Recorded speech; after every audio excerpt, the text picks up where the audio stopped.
야, 우리 금요기도에 나오신 성도님들 주님의 이름으로 환영합니다. 우리 바라보시면서 우리 이렇게 인사하시도록 하겠습니다. 2월에도 예수님 기뻐하는 삶을 삽시다. 2월에도 예수님 기뻐하는 삶을 삽시다. 아멘. 특별히 오늘 목사님 그냥 제가 소개해도 되겠죠? 오늘 한국에서 태국인들에게 복음 전하시는 박 목사님 오늘 함께 예배 자리해 주셨습니다. 또 계시는 동안 또 교제하시고 이따가 태국을 위하여서 또 선교사님들 위하여서 기도하실 때 우리 박 목사님과 그 사역 위해서 또 뜨겁게 기도하시도록 하시겠습니다. 아멘. 우리 같이 말씀 보시도록 하겠습니다. 오늘 함께 보실 말씀은 이사야서 55장 1절에서 5절 말씀입니다. 제가 가진 성경으로는 구약 성경 1035페이지에 있습니다. 이사야서 55장 1절에서 5절 말씀. 우리 5절 말씀인데 저 한 절씩 교독하시도록 하겠습니다. 오호라 너희 모든 목마른 자들아 물로 나오라. 돈 없는 자도 오라. 너희는 와서 사 먹되 돈 없이 값 없이 와서 포도주와 젖을 사라.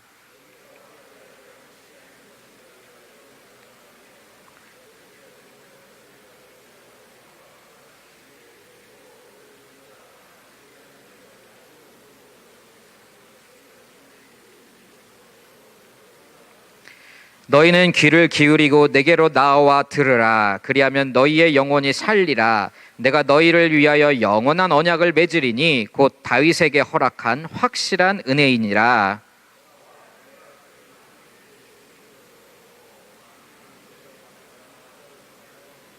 우리 5절 함께 읽겠습니다.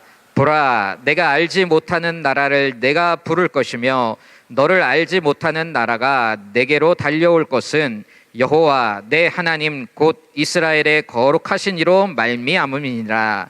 이는 그가 너를 영화롭게 하였느니라. 아멘. 할렐루야. 아멘. 지난주에 우리는 이사야서 55장 1절과 2절을 통하여서 하나님의 초청이 어떠한 초청인가에 대하여 나누었습니다. 하나님은 누구를 부르고 계시는가? 그리고 부르심에 응답하여 믿음으로 하나님께 나오는 자들에게 하나님은 어떠한 약속들을 하고 계시는가? 이런 것들에 대하여서 우리가 살펴보았습니다. 하나님께서는 물로 대표되어지는 우리의 생명, 곧 하나님 나라의 영생을 약속해 주셨습니다. 그리고 거기에 더하여서 하나님께서는 젖과 포도주로 대표되는 하나님 나라의 풍요로움을 약속해 주셨습니다. 우리는 믿음으로 이 하나님 나라의 귀한 보물들을 소유하고 누릴 수가 있다 나누었습니다.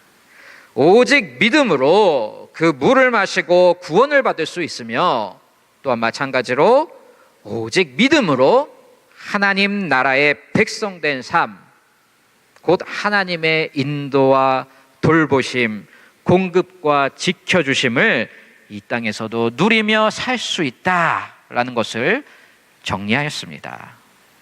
자, 그렇다면 믿음으로 하나님께 나아온다. 또 믿음으로 하나님께 나와서 값 없이 젖과 포도주를 산다라는 이 은유적 표현은 구체적으로 무엇을 말하는 것이겠습니까?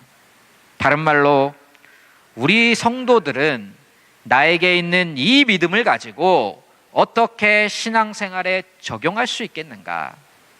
이 믿음은 하나님과의 관계에서 어떻게 표현이 되겠는가? 오늘 말씀은 바로 이에 대한 내용이라 할 수 있습니다. 사랑하는 성도 여러분, 오늘 주신 이 말씀을 통해서 저와 여러분의 믿음이 더욱 강건해지고 명확해지고 구체적이 되어서 날로 그리스도의 장성한 분량을 따라가는 삶이 되시기를 주님의 이름으로 축원드립니다. 우리가 우리의 생활 가운데서 이 하나님께서 약속하신 것들을 누릴 수 있도록 믿음이 적용되어지는 그 구체적인 방법, 첫 번째는 바로 하나님께 나아오라입니다. 오늘을 우리가 읽은 말씀 중에 저번 주에도 함께 보았었는데요.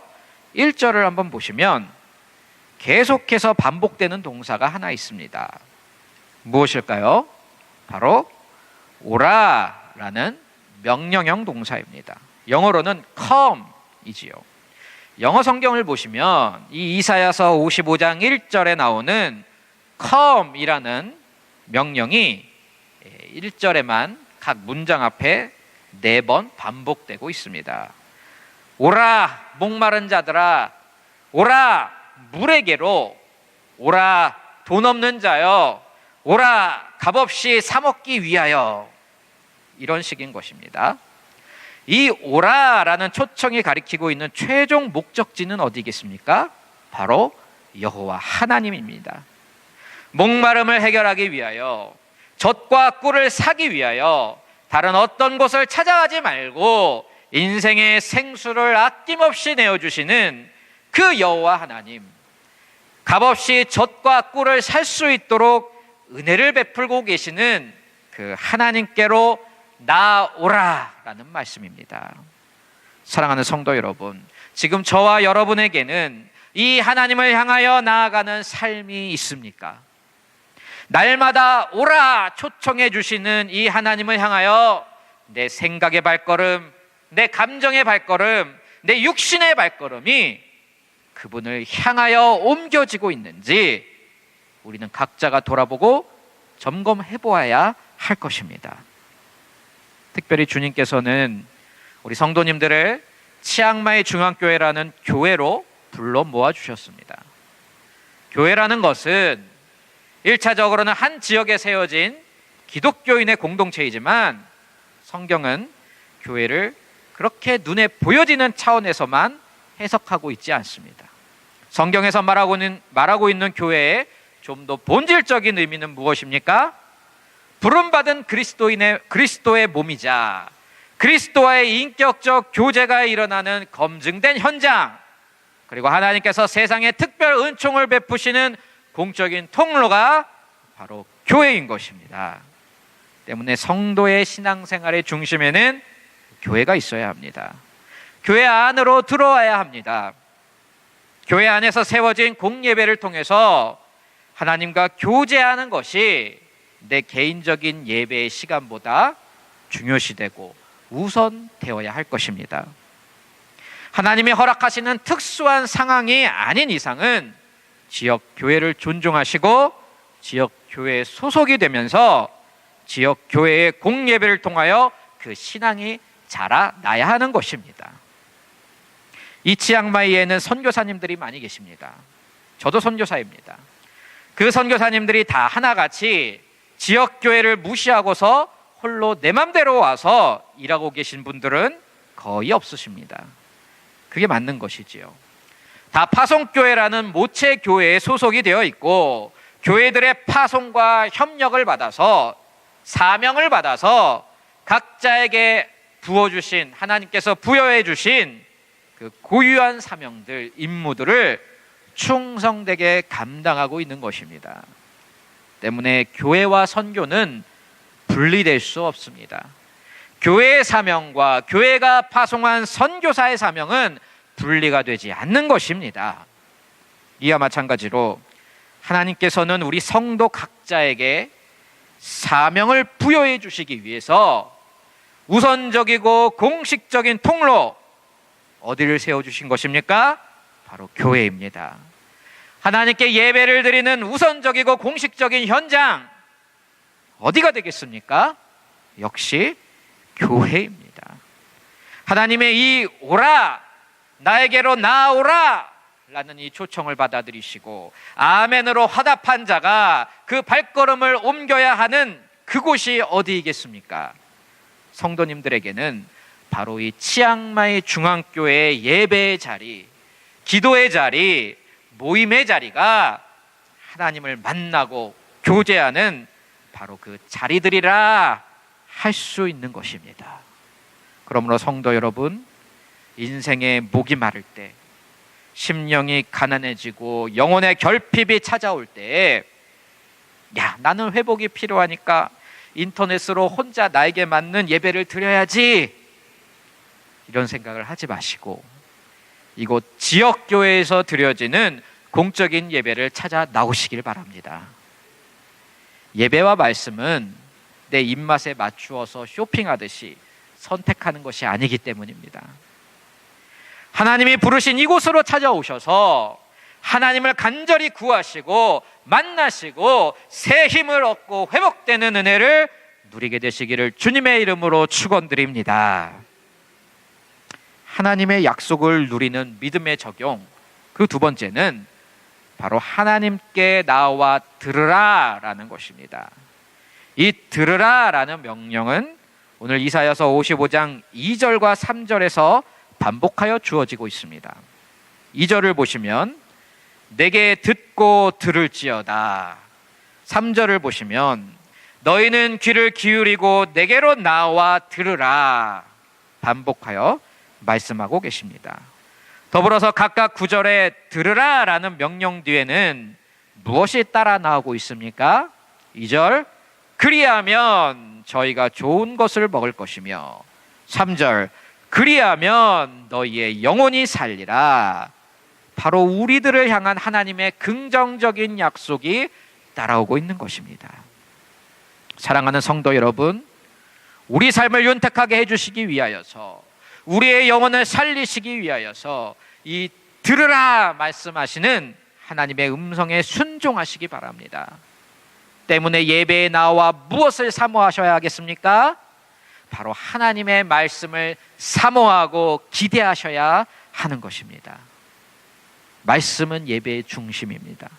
마음을 다하여서 오늘도 나에게 주시는 하나님의 말씀을 내가 귀에 담고 가슴에 담아 삶 속에서 순종하겠노라 라는 기본적인 예배의 태도가 있어야 할 것입니다. 어느 장소에서 예배를 드리시던 간에, 야, 이 교회는 인테리어가 어떤 스타일인가, 성도가 몇인가, 목사님이 어디 신학교를 나오셨는가, 어떤 종류의 사람들이 나와서 예배를 드리는가, 아니 음향이랑 조명이 왜 이런가, 이런 생각들이 우선시 되신다면 그것은 예배자의 기본적 소양이 아닌 것입니다.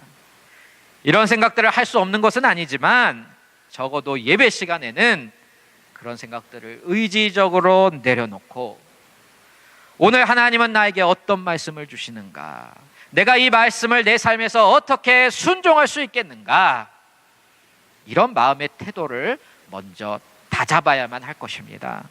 이는 모든 예배자에게 요구되어지는 기본 중에 기본적인 예배 마음가짐입니다. 그러면 그 예배자에게는 은혜가 따라올 수밖에 없습니다. 그 예배자에게는 예배의 기쁨과 감격과 삶의 변화가 따라올 수밖에 없는 것입니다. 성도 여러분, 말씀을 먼저 사모하시는 진정한 예배자 되시기를 바랍니다. 또한 이 예배 시간뿐만 아닌 삶의 모든 자리에서도 하나님의 말씀을 가까이 하셔야 할 것입니다. 구약시대에 하나님의 말씀을 접촉하는 방법은 오직 듣는 것 외에는 없었습니다. 성전에서 낭독되어지는 말씀을 서서 듣고 아멘으로 화답하는 시기였습니다. 15세기에 인쇄술이 발명되기 전까지 일반 성도에게는 마찬가지로 하나님의 말씀은 오직 들음으로만 접촉할 수밖에 없었습니다. 그러나 지금은 어떠합니까? 성경이 오직 교회에만 있는 것이 아닙니다. 각 집에 하나씩 있고, 더 나아가서 각 사람에게 성경이 있습니다. 1인 1성경의 시대입니다. 때문에 구약에서 말하고 있는 이 들으라 라는 명령은 지금 이 시대에 읽으라 라는 명령으로 확장된다 할 수 있을 것입니다. 그러므로 일상생활에서 이 하나님의 말씀을 많이 읽으시고 접촉하시고 묵상하고 나눌 수 있게 되기를 바랍니다. 가정 예배를 너무 어렵게만 생각하지 마십시오. 아이들이 잠자리에 들기 전에 다 같이 모여 앉아서 성경 한 구절을 읽고 돌아가면서 기도하면은 충분히 은혜로운 가정 예배가 될 수 있는 것 아니겠습니까? 또 제가 아는 어떤 분은 아이들에게 성경을 더 많이 접촉하게 하기 위해서 아이가 학교 갈 때 도시락에다가 이 성경 한 구절씩을 써서 넣어준다고 합니다. 그래서 점심시간마다 아이가 읽어볼 수 있도록. 그리고 또 어떤 분들은 구약시대 하나님의 명령처럼 중요한 성경 구절이 적힌 액자나 장식을 집안 곳곳에 걸어 놓으시기도 하십니다. 그것이 형식적으로 보일 수도 있겠지만은 적어도 없는 것보다는 낫지 않은가라고 그렇게 생각을 합니다. 작년부터인가 제 두 딸들이 다니는 교회 주일학교에서도 성경 구절 암송을 시키는 것 같습니다. 교회에서 암송 노트도 이렇게 한 권 만들어서 성경 구절을 정리할 수 있도록 만들어 주었습니다. 아주 훌륭한 주일학교이지요. 어디 주일학교일까요? 치앙마이 중앙교회 주일학교입니다. 할렐루야. 제 아이들이 그 암송 노트를 소중히 간직하면서 성경 구절을 열심히 외우고 있습니다. 말씀이 매주 업데이트가 되는 것 같습니다. 이미 제법 많이 외워서 제가 보기에 조금만 더 있으면 저보다 더 많이 이 성경 구절을 외울 것 같습니다. 부모로서 얼마나 감사하고 기쁜 일인지 모릅니다. 하나님의 말씀은 그 인생에서 최고의 자산이 되기 때문입니다. 하나님의 말씀은 어둠 가운데 빛이 되어주고 하나님의 말씀은 인생의 막힌 문에 열쇠가 되어주기 때문입니다. 믿으시지요? 때문에 성도 여러분, 하나님의 말씀을 귀히 여기시고 또 어떻게 해서든 가까이 하시기를 바랍니다. 특별히 오늘 말씀 3절의 후반부를 보시면 하나님의 말씀 가운데서도 무엇을 강조하고 계시는가? 바로 하나님의 언약을 강조하고 계십니다. 내가 너희를 위하여 영원한 언약을 맺으리니 곧 다윗에게 허락한 확실한 은혜이니라. 하나님께서는 당신의 말씀을 강조하시면서도 왜 특별히 언약을 언급하고 계실까요? 그 이유는 이 이사야서 55장이 쓰여진 배경에서 찾아볼 수가 있습니다. 이 이사야서 55장은 남유다가 바벨론의 포로로 끌려가 있는 그 시점을 배경으로 하여 쓰여졌습니다. 때문에 이 이사야 말씀은 포로로 끌려와서 삶의 의미와 소망, 회복의 기대함을 점점 잃어가고 있는 그 백성들을 향하여 주시는 하나님의 말씀입니다. 너희가 왜 포로로 끌려왔느냐? 하나님이 아닌 다른 것을 위해 살았기 때문이 아니더냐? 그러니까 이제라도 다시 하나님께로 돌아와라. 너희가 왜 포로로 끌려왔느냐? 하나님의 말씀을 듣지 아니하고 너희 마음대로 너희들의 정욕대로 살아가다가 일이 된 것 아니더냐? 그러니 이제는 이 하나님의 말씀을 듣는 백성들이 되어라. 그러면서 지금 계약서의 도장을 찍듯이 언약의 말씀을 주시고 약속하시는 것입니다. 그리하면 내가 너를 다시 회복시켜 줄 것이다. 틀림없이 다시 부흥케 될 것이다. 내가 너에게 약속한다. 다윗에게 했던 언약과 같이 확실하고 영원하며 일방적 은혜를 누리는 약속이다. 도장 꽝. 구약의 약속은 두 가지 종류로 나누어 볼 수 있습니다. 하나는 아브라함의 언약으로 대표되는 일방적 은혜 언약입니다. 이것은 우리의 어떠함과 상관없이 하나님께서 반드시 지켜주시는 언약입니다. 하나님이 아브라함과 어떤 약속을 맺으셨지요? 창세기 17장에 보시면 내가 내 언약을 나와 너 및 내 대대 후손 사이에 세워서 영원한 언약을 삼고 너와 내 후손의 하나님이 되리라 말씀하시면서 아브라함에게 야 그럼 너는 이런 걸 지켜야만 돼. 이런 거 없이 그냥 일방적 은혜를 약속해 주십니다. 자, 이 약속이 선포된 다음에 아브라함이 하나님 앞에 잘못을 했을까요? 안 했을까요? 했습니다. 사라를 또 누이라고 속이고 하갈과 이스마엘도 쫓아내고 그런 일들이 일어납니다. 그러면 하나님은 이 아브라함의 온전하지 못함을 인하여서 그 언약을 파기시키셨나요? 아니지요. 신실하게 홀로 아브라함의 행위가 어떠함과는 관계없이 일방적인 은혜로 이 언약을 지켜나가셨습니다.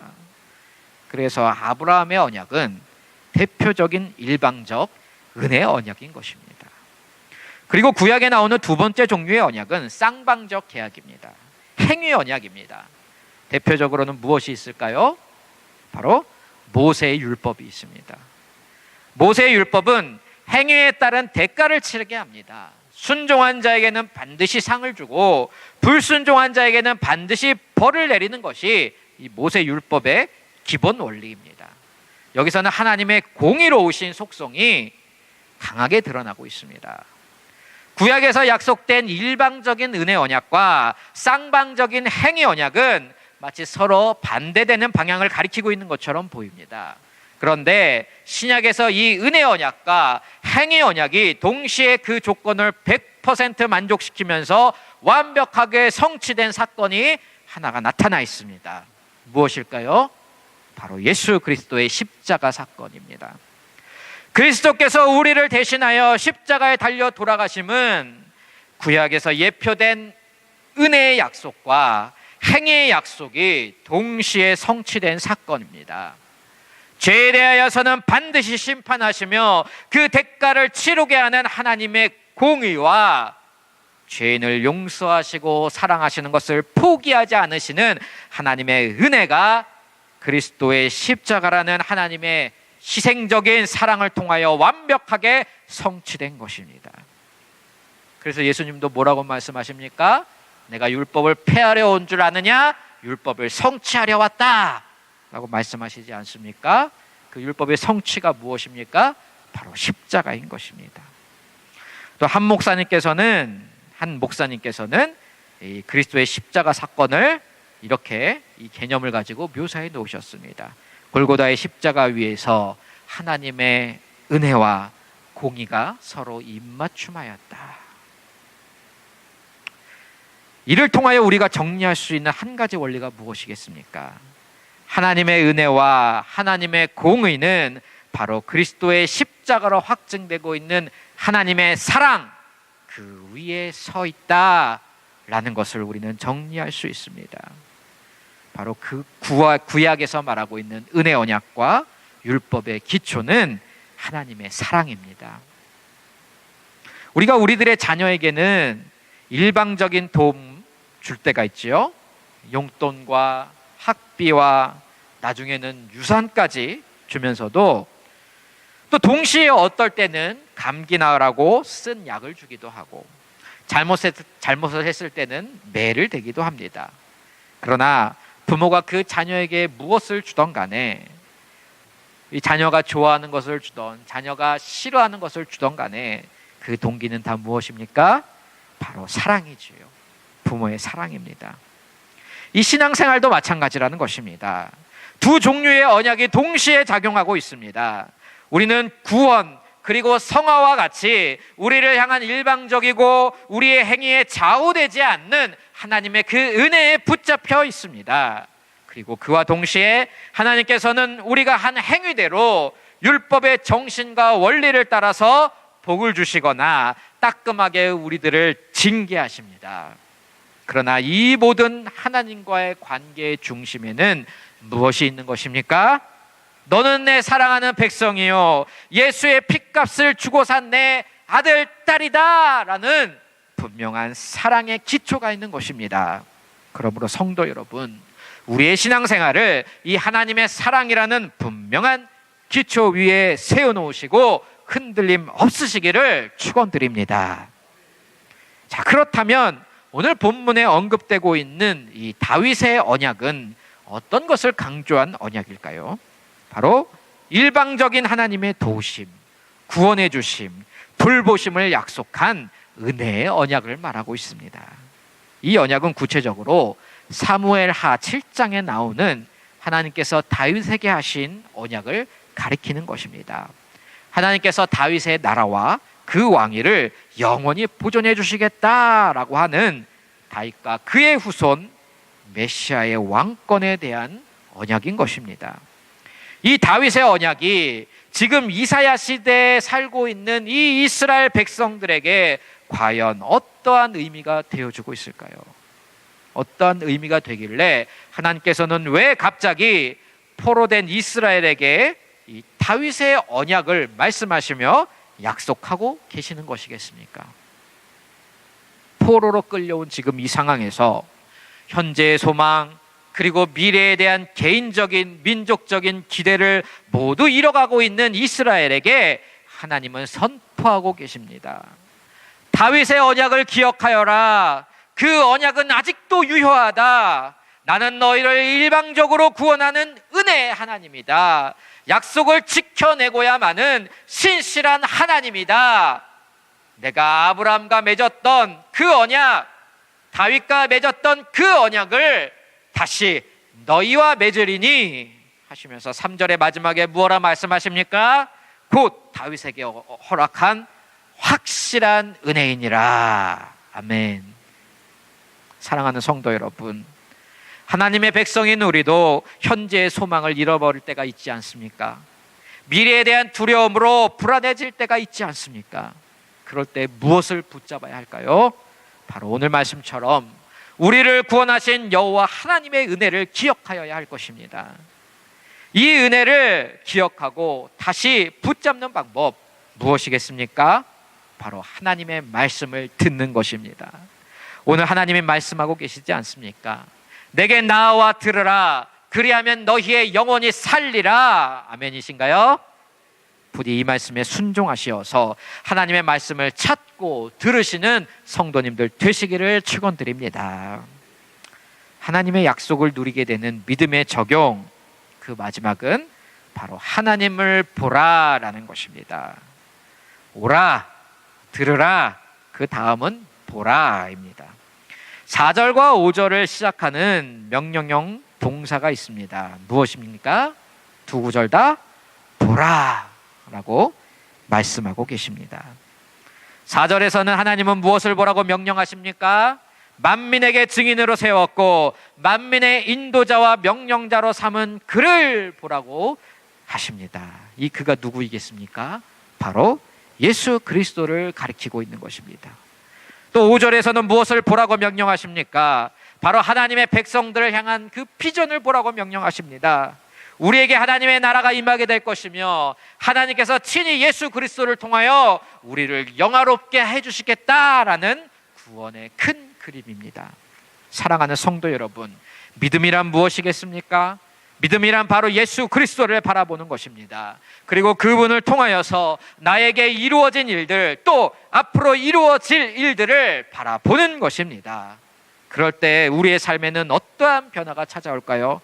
바로 관점의 변화가 찾아옵니다.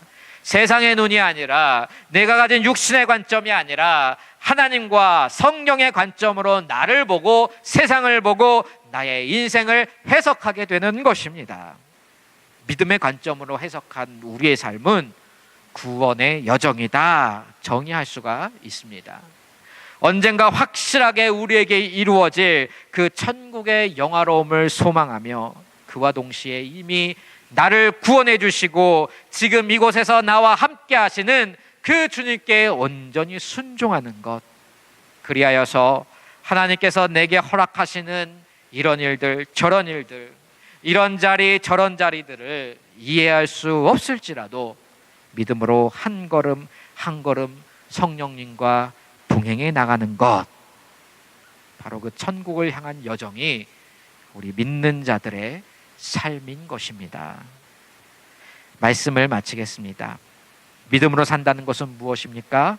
첫 번째, 주님께로 나아오는 삶, 예배로 나아오는 삶입니다. 믿음으로 산다는 것은 무엇입니까? 두 번째로 그분의 말씀을 듣는 삶, 성경을 읽고 성경을 가치 있게 여기는 삶입니다. 믿음으로 산다는 것은 무엇입니까? 세 번째, 세상이 아닌 오직 그리스도만 바라보며 그분이 우리와 동행하고 계시는 것을 바라보며 언젠가 영화롭게 될 우리 자신을 소망하고 바라보는 삶인 것입니다. 이와 같이 믿음은 오는 것, 듣는 것, 보는 것의 구체적인 행위로 열매 맺힙니다. 오늘 말씀을 통하여서 이러한 믿음의 참 열매를 맺으시게 되는 모든 성도님들 되시기를 주님의 이름으로 축원드립니다. 함께 기도하시도록 하겠습니다.